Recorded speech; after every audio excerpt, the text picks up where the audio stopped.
এই ভিডিওগুলো পুজোর সময়ের, কিন্তু তখন সময় মতো আপলোড করা হয়নি। এগুলো আমার ফোনের গ্যালারিতে আছে, তো এগুলো আমি এরপর পরপর আপলোড করে যাব। তো একটু দেরি হয়ে গেল, কি আর করা যাবে। এরপর সব ভিডিওগুলো পরপর আপলোড করব। অনেক ভিডিও এরকম জমা হয়ে আছে। তো আমরা প্রথম প্যান্ডেলে ঠাকুর দেখার পর এবার চলে যাচ্ছি দ্বিতীয় প্যান্ডেলে। তো এই প্যান্ডেলটাও গিদনিরই। তো আমরা প্রথমে যেটাতে গেছিলাম ঠাকুর দেখতে, এটা তার পাশেই। তো মা যথারীতি আসতে পারছে না। ও মা বলছে আমি আর হাঁটতে পারবো না, মা গাড়িতেই বসে আছে। আর আমি, বোন, গুড্ডু সোনা আমরা চলে এলাম।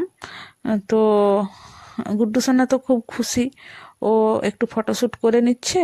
তারপর ঠাকুর দেখতে আমরা ভেতরে যাব। তো এটা তো সব কিছু খুব সুন্দরভাবে হয়েছে।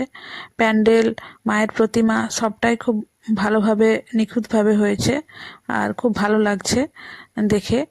আর আমরা গিধনিতে আরেকটা প্যান্ডেলে যাব, তারপরে আবার ঝাড়গ্রামে ফিরবো, কারণ সন্ধে হওয়ার আগে ঝাড়গ্রামে ফিরতে হবে। তো আজকের মতো ভিডিওটা এটুকু পর্যন্তই।